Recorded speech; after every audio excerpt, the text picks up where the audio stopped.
Hello guys, இந்த வீடியோவில் பார்த்தீங்கன்னா SSD ஹார்ட் டிஸ்க் இதை பற்றின ஒரு வீடியோ தான் இது. இதில் என்னென்ன டைப்ஸ் இருக்குது, என்னென்ன டைப்ஸ் ஆஃப் போர்ட் இருக்குது அப்படின்னு சொல்லிட்டு இந்த வீடியோவில் ஃபுல் டீட்டெயிலாக பார்க்க போகிறோம். வாங்க இந்த வீடியோ பார்ப்போம். ஃபர்ஸ்ட் திங் இந்த வீடியோ வந்து எதுக்கு பண்ணுறேன்னு பார்த்தீங்கன்னா, இப்போ ரீசெண்டாக ஒரு லேப்டாப் வாங்கினேன். அந்த லேப்டாப் வந்து SSDனா என்னன்னு சொல்லிட்டு வீட்டில் புரிய வைக்கிறது ரொம்ப கஷ்டமாக இருந்துச்சு. இந்த மாதிரி உங்களுக்கு ஏதாவது ப்ராப்ளம் இருந்ததுன்னா இந்த வீடியோ வந்து உங்களுக்கு சென்ட் பண்ணுங்க, ஈஸியாக வந்து புரியும். ஃபர்ஸ்ட் வந்து SSDயில் வந்து ரெண்டு விதமான போர்ட் இருக்குது. ஒன்று சாட்டா டைப் போர்ட், இன்னொன்று வந்து pcie அப்படின்னு சொல்லிட்டு ஒரு போர்ட் இருக்கும். pcie அப்படின்னு சொல்லிட்டு அந்த போர்ட் எதுக்கு யூஸ் பண்ணுவாங்கன்னா, விண்டோஸ் ரன் பண்ணுறதுக்கு தான் வந்து அந்த போர்ட் யூஸ் பண்ணுவாங்க. அதுக்காக தான் வந்து ஸ்டோரேஜ் வந்து SSD ஸ்டோரேஜ் வந்து அப்டேட் பண்ணுவாங்க.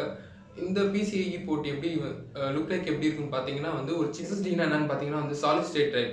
சாலிட் ஸ்டேட் டிரைவ்னா என்னன்னு பார்த்தீங்கன்னா லைக் மெமரி கார்டு இருக்கு பார்த்தீங்களா, அந்த மாதிரியான ஒரு ஸ்டோரேஜ் மாதிரி அந்த மாதிரியான ஒரு ஸ்டோரேஜ் கிடையாது. அதே மாதிரியான ஒரு ஸ்டோரேஜ் தான் வந்து SSD.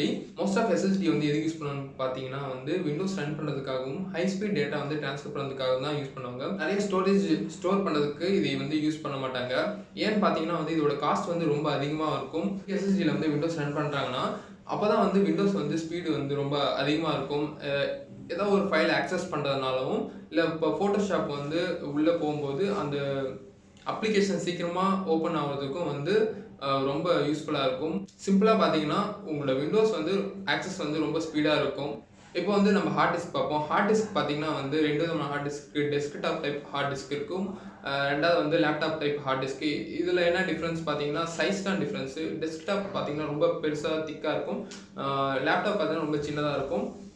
முக்கியமாக இதில் ஹார்ட் டிஸ்கில் என்ன எதுக்கு யூஸ் பண்ணுறாங்கன்னா, ஹார்ட் டிஸ்க் வந்து ஸ்டோரேஜ் மெயினாக ஸ்டோரேஜ்க்கு தான் வந்து யூஸ் பண்ணுறாங்க. லோ கான்ஃபிகரேஷன் லேப்டாப்ஸில் வந்து இதில் தான் வந்து விண்டோஸ் ரன் ஆகும். ஹார்ட் டிஸ்க்லேயும் வந்து ட்ரான்ஸ்ஃபர் ஸ்பீடு வந்து வெரி ஆகும். அது எதை பொறுத்து வெரி ஆகும் பார்த்தீங்கன்னா வந்து உள்ளே இருக்க அந்த ரெவல்யூஷன் சிஸ்டம் அதோட RPM பேஸ் பண்ணி தான் வந்து இதோட ஸ்டோரேஜ் வந்து வெரி ஆகும். லைக் பார்த்தீங்கன்னா 5400 RPM ரொம்ப ட்ரான்ஸ்ஃபர் ஸ்பீடு வந்து கம்மியாக இருக்கும். கம்பேர்ட் டு 7200 RPM வந்து ரொம்ப அதிகமாகவும் இருக்கும்.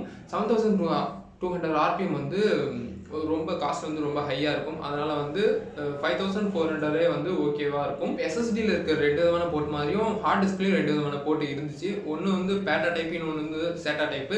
பேட்டா டைப் பார்த்தீங்கன்னா வந்து ஓல்டு மாடலில் இருக்கும். ஆக்சுவலாக ஒரு 90s கம்ப்யூட்டரில் இருக்கிற அவுட்புட் போட்டு தான் வந்து பேட்டா டைப்பு. சேட்டா டைப் பார்த்தீங்கன்னா இப்போ ரீசெண்டாக நம்ம யூஸ் பண்ணது தான் வந்து சேட்டா டைப்பான போட்டு. SSDயோட அட்வான்டேஜ் என்னன்னு பார்த்தீங்கன்னா ட்ரான்ஸ்ஃபர் ஸ்பீடு வந்து ரொம்ப அதிகமாக இருக்கும். அதுதான் அதோட மெயின் அட்வான்டேஜ். ரெண்டாவது பார்த்தீங்கன்னா இதோட டிஸ்அட்வான்டேஜ் என்னன்னா காஸ்ட் ரொம்ப அதிகமாக இருக்கும். அதுதான் இதோட டிஸ்அட்வான்டேஜ். ஹார்ட் டிஸ்கில் பார்த்தீங்கன்னா இது வந்து மெயினாக வந்து ஸ்டோரேஜுக்கு மட்டும் தான் யூஸ் பண்ணுவாங்க. இப்போது ஹார்ட் டிஸ்க் வந்து இப்போ மேலேருந்து கீழே விழுந்துருச்சுன்னா வந்து அதில் உள்ள இருக்க ரெவல்யூஷன் சிஸ்டம் ஏதாவது டேமேஜ் ஆகிடுச்சுன்னா அதை அப்படியே தூக்கி போட்டுட்டு புது ஹார்ட் டிஸ்க் தான் வாங்கி ஆகணும். இதோட காஸ்ட் பார்த்தீங்கன்னா ரொம்ப கம்மியாகவும் இருக்கும், ரொம்ப சீப்பு. அதே transfer speed compared to SSD வந்து ரொம்ப லோவாக தான் இருக்கும். Gaming laptop, most of gaming லேப்டாப்பில் பார்த்தீங்கன்னா SSD தான் யூஸ் பண்ணுவாங்க. ஏன்னா அப்போ தான் வந்து கேம்ஸ் ஃப்ரேம் பர் செகண்ட் வந்து ரொம்ப அதிகமாக இருக்கனால வந்து ஆக்சஸும் ரொம்ப அதிகமாக இருக்கும்.